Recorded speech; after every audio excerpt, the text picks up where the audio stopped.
দেহের উপর দিয়ে ট্রেন অতিক্রম করছে, মাঝে মধ্যে কাজের চাপে ঠিক এইরকম মনে হয়। তারপর ডানে বামে তাকানোর সময় নেই, তবে রাগে তো শরীর ফেটেই যায়, কিছু করার নেই। আর মাঝে মধ্যে আমার সাথে এরকমটা ঘটে, যখন সমস্যা হয় সব দিকেই সমস্যা হয়। আজকে শাক ধোয়া কাটা বাছা, মাছ কাটা বাছা, আবার রান্নার চাপ। এই দিকে আবার রান্না করতে এসেই পাকার ঘরে ঢুকে দেখি যে আদা রসুনের পেস্ট নেই। আর যা যা রান্না করব আদা রসুনের পেস্ট ছাড়া একদমই হবে না। তো আমার আবার আনা নেওয়া কারো সাথে এমন নাই যে কারো ঘর থেকে একটু আনবো আবার পরে দিয়ে দিব, এমন একটা রিলেশন কারো সাথে হয় নাই, বা এই বিল্ডিংয়ে কেউ এরকম করে না।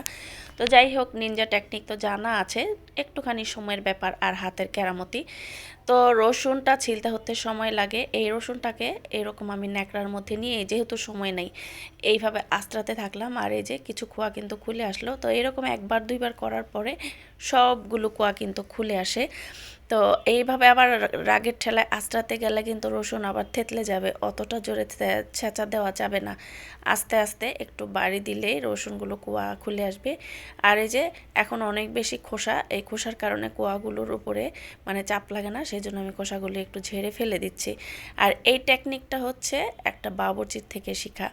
একটা বিয়েতে আমাদের বাড়িতে এক বাবুর্চিকে দেখেছি এইরকম 5 কেজি 6 কেজি রসুন, মানে ওনারা বাজারের যে বস্তা, ওই বস্তার মধ্যে ভরে এভাবে আঁচড়ে মানে কয়েক মিনিটের মধ্যে হাতাহাতি পরিষ্কার করে ফেললো। আমার কিন্তু খুব দারুণ লেগেছে টেকনিকটা। তো আমিও কিন্তু 2 কেজি 1 কেজি রসুন এইভাবে পরিষ্কার করি। তো আজকে রান্না করতে এসে আমার খুব রাগ লেগেছে, যেহেতু অনেকগুলো শাক বেছেছি, এরপরে মাছও কেটেছি, ছোট মাছ তার মধ্যে আবার। তো এই যে দেখেন, শেষের বারে কিন্তু রসুনের কোয়াগুলো আলগা হয়ে গেছে, এইভাবে খুলে নেওয়া যাচ্ছে। আর একটা কোয়া কিন্তু থেতলে ভেঙে ছেঁচে যায় নাই, তবে অনেক বেশি জোরে মানে বাড়ি দেওয়া যাবে না। তো যাই হোক, কথায় কথায় কিন্তু আমার রসুনও ছিলা হয়ে গেল। তো এখন রসুনগুলো আমি ব্লেন্ড করে নিব। আর এইদিকে এখনও কিছু সবজি কাটা বাকি আছে। আজকে অনেক বেশি কাজের চাপ, তার মধ্যে আমার সাথে এরকম ঘটনা ঘটেছে। দেখা যায় আমার বাসায় মেহমান এসেছে, হঠাৎ কাজের মেয়েটা আসে নাই, তারও একটা সমস্যা হয়ে গিয়েছে। আবার আমি অসুস্থ হয়েছি, সেও অসুস্থ হয়ে গিয়েছে।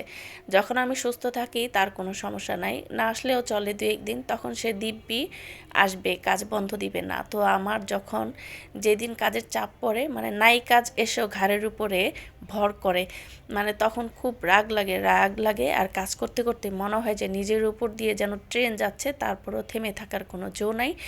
তো যাই হোক, এই তো তাড়াহুড়া করে অনেক কাজ করে দুপুর গড়িয়ে যাচ্ছে, আমার রান্না বসাতে হবে। অলরেডি একটা রাজান দিয়ে দিয়েছে। তা আমি একটু কেটে বেছে নিচ্ছি। আজকে কিন্তু বোত্তা শাক বেছেছি, আর ক্ষুদিরা শাক যেটাকে বলে, খুব ছোট ছোট ছিল, অনেক সময় লেগেছে। আবার মাছও কেটেছি, কয়েকবার বলে ফেললাম। তো যাই হোক,